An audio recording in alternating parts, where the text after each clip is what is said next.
ఓర్పు అనేది ఎంత చేదుగా ఉంటుందో దానివల్ల లభించే ఫలితం అంత తీయగా ఉంటుంది. నీకు సాయం చేస్తున్న వారిని మరొకండి, మిమ్మల్ని ప్రేమిస్తున్న వారిని ద్వేషించకండి, మిమ్మల్ని నమ్ముతున్న వారిని మోసం చేయకండి.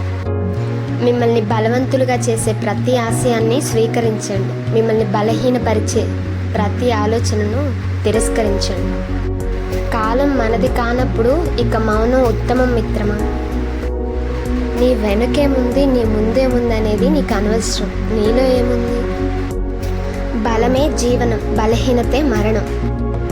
100 అపజయాలను ఒక్క విషయంతో సరిచేయొచ్చు, కానీ ఒక్క విజయం పొందాలంటే మనిషిలో దృఢ సంకల్పం ఉండాలి. గెలవాలనే తపన ప్రతి క్షణం రగులుతుండాలి.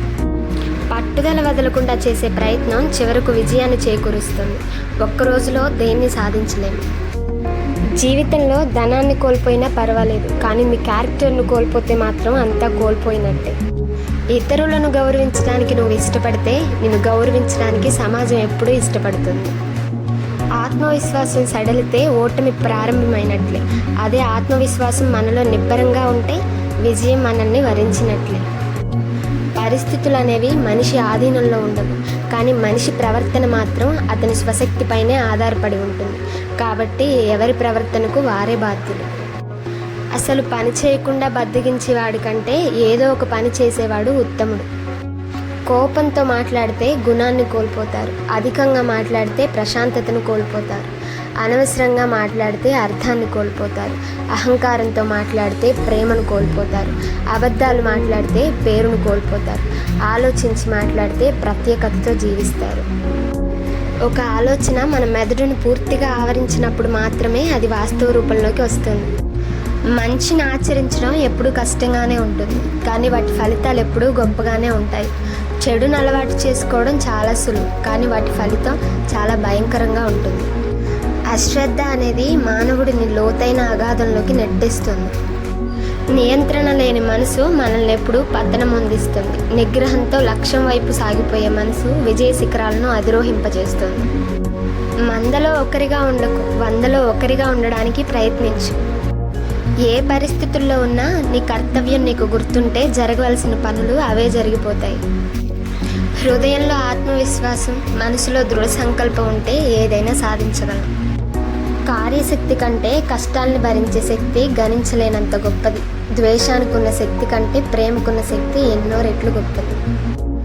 నీ వెనకెవడన్నా గొయ్యి తవ్వుతున్నాడని తెలిస్తే వాడిని దూరం చేసుకోకు.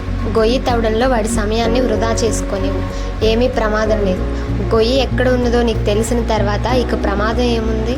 వాడిని దూరం చేసుకుంటే నీకు తెలియని మరో చోట గొయ్యి తవ్వుతాడు.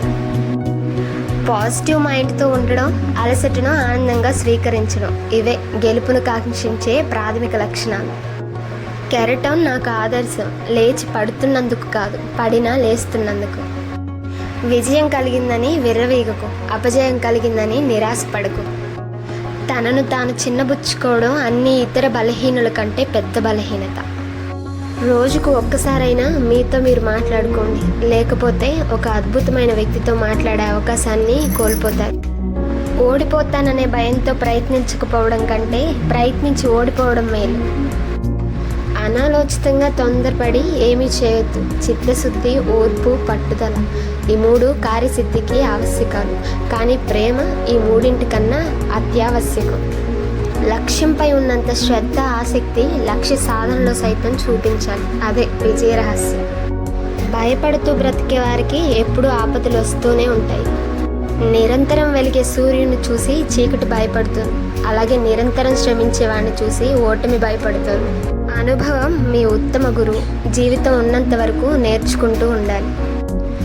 నిజాన్ని త్రికరణ శుద్ధిగా నమ్మితేనే విజయం వర్తిస్తుంది. నెమ్మదిగా అయినా సరే మనం జయించి తీరుతాం. మానసికంగా బలహీనులైన వారు తప్పులు చేస్తారు. ఈ బలహీనత అనేది వారి తెలియనితనం వల్ల వచ్చినదే అని గ్రహించరు. మన చుట్టూ ఉండే విషయాలు ఎన్నటికీ మెరుగుపడవు. అవి ఎన్నటికీ ఒకేలా ఉంటాయి.